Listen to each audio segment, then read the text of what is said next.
Hi, thanks for joining us for Devotionables, brief devotions for busy people. My name is Gabriel. We're going to finish up our week-long series of the top 3 reasons to share the gospel with reason number 1. Now, there probably is an order. I don't know exactly what the order is, but I know this is number 1. We share the gospel because we love God and we are passionate for the glory of His name. Paul finds himself in Acts chapter 17, now coming into the city of Athens. He's been kicked out of Thessalonica, and then the agitators from Thessalonica follow him down to Berea. They kick him out of there, and so now he finally comes to Athens. And this probably was a great thrill for the Apostle Paul, who himself an intellectual, studied in Tarsus, studied in Jerusalem. And we know just God had given him many gifts, and his intellect was one of those gifts. And to think about Athens, it was the intellectual hub of that day. Even though by this point in time, its prominence that it once enjoyed had waned, it still was very influential. In fact, the influence of Athens exists even to this very day. And so, for me, I'm thinking, Paul, you've been kicked out of these couple cities. Why don't you just get to Athens, enjoy the city, have it be like a vacation for you. Take a little bit of R&R. No one would blame him. You could go hear the poets, go see the architects, listen to the debates. Just give yourself a couple weeks of downtime and then go back to whatever city you want to go to, Macedonia, wherever you want to go to share the gospel. But Paul, he loves God too much to take his missionary hat off. As we've said already this week, every Christian is either a missionary or an imposter. Too many times, I get out of my routine. You go on vacation, it's easy to say, okay, I'm just kind of checking out for a couple weeks. I'm going to see the sights, sleep in, eat some great meals, X, Y, Z, right? Paul has none of that. He gets to Athens, and what does he see?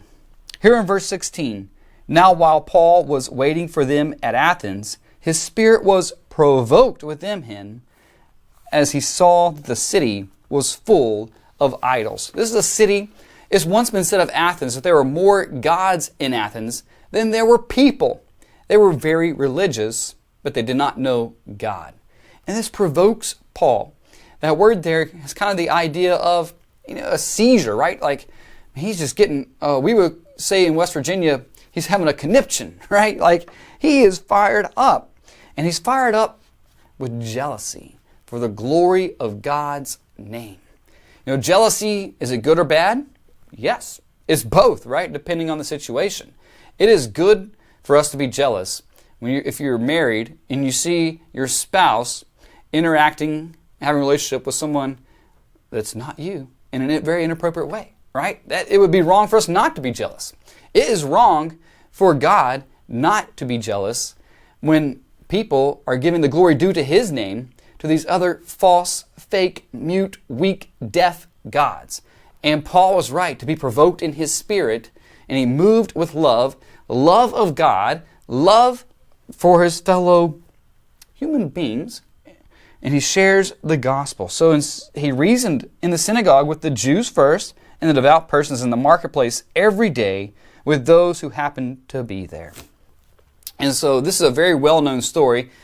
You may want to go back through and just read his address here. And he tells them about God, that God is the creator, God is sustainer, that He's the Father, He's the judge, He's coming again, and that Jesus Christ has been raised from the dead. And this all started because he wasn't just going to take some time off, a little R&R, but he loved God more than he loved his own rest, his own comfort, his own enjoyment of enjoying this wonderful city he'd probably always longed to see in Athens. But he said, no, this is too important. The glory of God is at stake. These people need to hear the gospel of Jesus Christ. The unknown God whom they worship exists. He is the creator, sustainer, the Father, the judge of all things. We'll end with this quote from John Piper. John Piper said that missions exist because worship doesn't. And that's what Paul was concerned about, the worship of the true, living God. And so we go and tell others because we love God. We want them to be in right relationship with Him. Blessings on you.